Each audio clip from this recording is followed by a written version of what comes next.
Kia ora koutou chuggers! Welcome to the Church of Chug.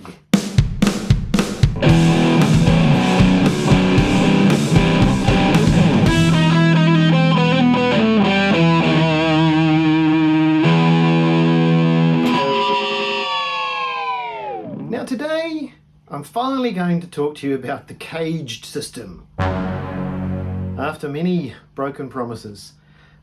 Today, let's start with good old D. You might know that D shape already. You might be on chugging acquaintance with it. Here's another D. Here's another D. Right up here's another one. And on it goes. So, let's look at these first three, because this last one is actually just one octave up from the first one we played. What's the second one and third one then? The second one here, I'm letting the open D ring out just because I can, but I'll ignore that for the moment as it's not really relevant. That's the top strings, the highest strings of an A shape. If we take an A chord and move it up a few frets, we'd have to bar at the 5th fret here.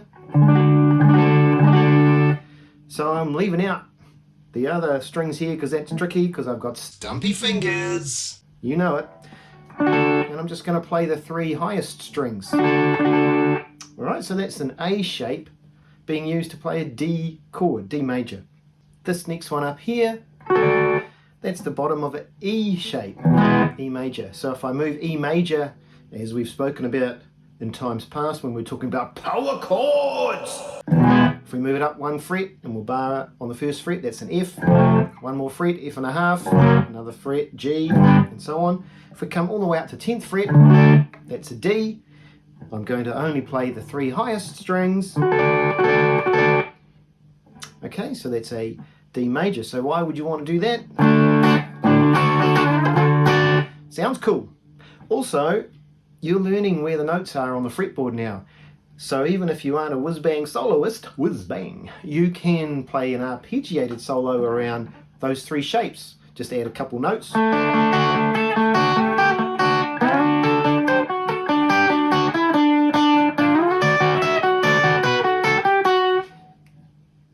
And you don't actually, have to move your hand so much. You just find those target areas. You know that there's a D here and a D here. You'll find notes that sound good. Let's say we're in D minor. So I can use a D minor shape here, but I can also use the A minor shape and move that up a few frets. I'll just play the highest three strings. And here, okay, that's the E minor shape, moved up.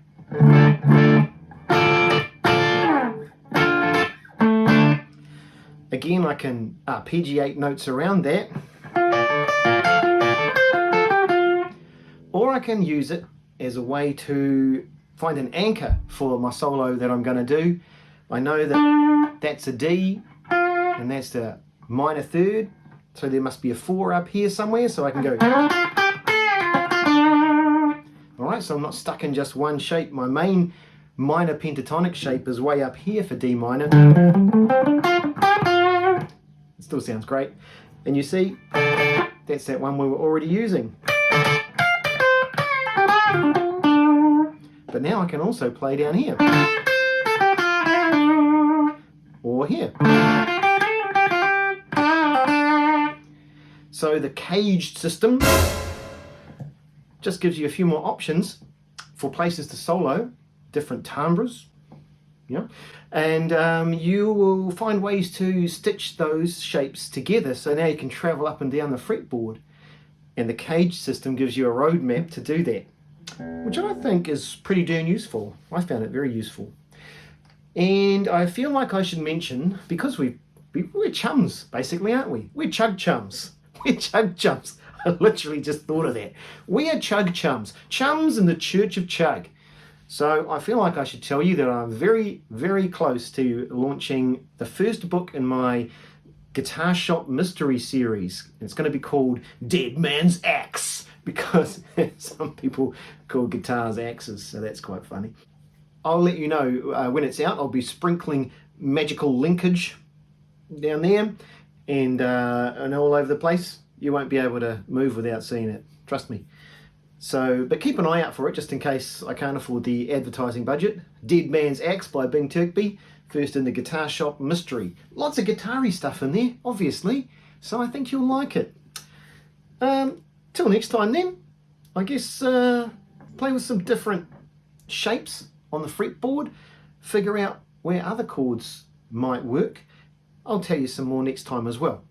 Till next time, Chug you later.